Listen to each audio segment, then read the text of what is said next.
Hi, this is Angela with the Leadership Coach Group, and it is my pleasure to introduce to you today Lissa Qualls, that is one of our amazing coaches here at the Leadership Coach Group. Lissa, great to spend time with you today.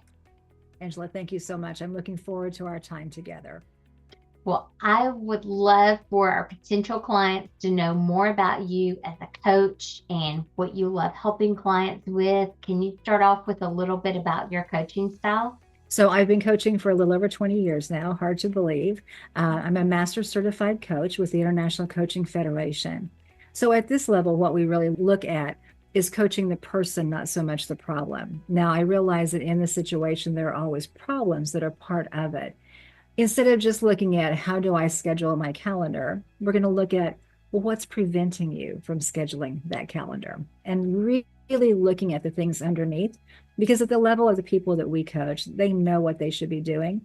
My job is to help them figure out what's preventing them from doing that. I'm very direct, as it were. I love to ask questions. And that's what I tell people. If you're open to some challenging questions, then I'm the person that you want. So I'm going to sit with you together. We're going to look out to the future and figure out, where do you want to go and how can we get you there? So I'll offer some suggestions and some possibilities, and it truly is for the client. I tell them I'm there for them, not them for me. So whatever is in best service of them is what I will offer for them at that time. And tell me some of your favorite tools and techniques. I know that you are great at conversational skills and helping others with that, and you have some good tools that you like to use to help clients with. I appreciate that. I like to joke and say every year I try to find a new certification, or at least every other year. So you can imagine, with 20 years, I have a lot of certifications. And sometimes I'll look at a course and think, oh, that sounds like fun. And then I realize, oh, I've already taken that one. But with that, the ones that I typically will land on, one of the certifications is Conversational Intelligence. And I truly love that one. And I use it on a daily basis. There's so much that goes on in our brain during conversation. What I tell clients is, we're taught English in school. We're not really taught conversation. And if you're looking to TV and especially political stuff, you're not seeing conversations. You're seeing monologues going on simultaneously, and nobody's really listening. So the art of conversation is how to be present, how to ask the right questions, how to hear what the other person is telling you. So I truly love that. Recently was certified in transitional coaching, navigating transitions. Back in the early 1900s, people lived to about 47. Now the average age is 77, and we know a lot of people live quite a bit past that. Well, those extra 30 years don't come when you're an invalid. They come right in the middle. So people are transitioning earlier in life.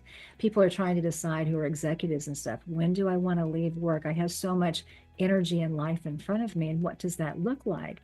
Well, then with that, there's always the question, what do I do after I transition out of work? What's in front of me? All I've known myself as is what I do. So what might that look like? What might the considerations be? How do I walk through that? Because there is a messy middle in transition. So I enjoy using those tools. CliftonStrengths Finders is something I use if people are interested in that, as well as 360 tools that I can use also. I think the more a person knows about themselves and how they're wired and how they see the world, I say the lens they look through, then the better it is for them to truly figure out what it is for them as a person that they would like to see and do differently.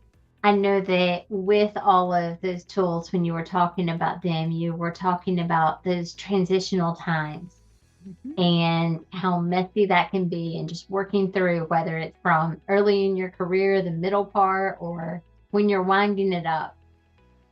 What other type of clients do you like to work with? Is there a specific opportunity for growth or challenges other than those transition times that you find yourself really just enjoying to work with clients with? What I found is, a lot of the people that I work with do come to me because it has to do with how they relate with other people, those relationship skills, whether how do we have conversations or how do we lead a team.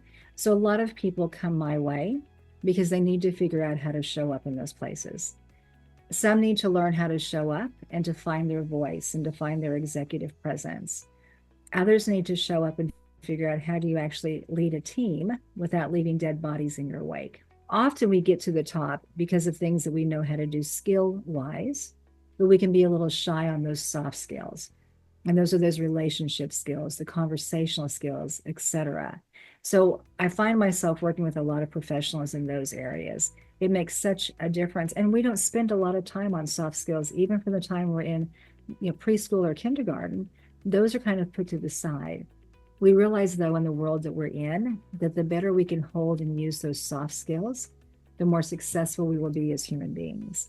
And tell me a little bit about your background, just your professional experience. I know you're a master certified coach and you have spent a majority of your time coaching and really developing that. But tell me a little bit about the types of organizations you've worked with and experiences you've had for highlights. So I started, I think, as I look back, I started in the medical field and worked with pathologists and stuff. And then I went into full-time ministry, an international organization called Youth for Christ International. And during all of those roles, I served as an executive director for a local chapter. I served as a national director over one of the ministry divisions that I helped develop. And then after that, I went on staff for Youth for Christ International. And with the Americas area, I worked with training. Also, at the end, I oversaw 7 Caribbean islands. So I have traveled extensively globally to work with people in leadership to help them grow their leadership skills and their communication skills, how to lead teams, etc. And thoroughly enjoyed doing that. It was during that time that I was introduced to coaching and went to Thailand for my initial classroom, came back to my practicum here with Dr. Reineke.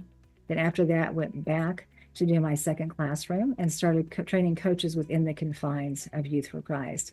And I realized as I was doing that, how much I enjoyed doing that. So that just set me on my journey. Left the ministry after being there for 20 years. I realized it was time to do something different. And the something different was to focus on coaching, truly being able to sit across from people and to help them realize what it is that they would like to do different and how they can achieve those things that they're wanting to achieve. That sounds very fulfilling, and I can see on your face how that just brings you joy. And I know that you enjoy working with your clients and helping them to the next stage outside of coaching and being able to help your clients. Tell me something you're passionate about that you enjoy and love. Oh, there's so many different things. I was looking back. I've actually had a small business, had a coffee shop that I started from the ground up. So just those things to go somewhere and just to sit and have conversation, to be outdoors. I love being outdoors. So if a restaurant or a place has a patio and it's halfway decent, that's where I want to be. I enjoy telling people too that one of my favorite places is about 65 foot down in the Caribbean. Scuba diving, there's something about being surrounded by that warm body of water and seeing the colors and hearing yourself breathe is just so zen.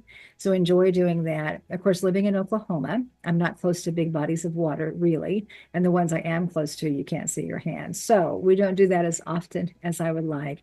I do enjoy gardening. I converted an in-ground pool into an aquaponic garden. So that's kind of fun as well. So I can go out and I can see things growing and see how the ecosystem works. So I am rejuvenated by being out in nature or by being with people in just a relaxing place and having a good conversation and a nice cup of coffee. Lissa, it's great spending time with you today. I love the calming energy that you always bring. And I know that that's something that you bring to all of your clients if they choose to spend time with you. Oh, thank you so much. I appreciate that. Well, I hope you have a wonderful day. And you too. Thank you so much.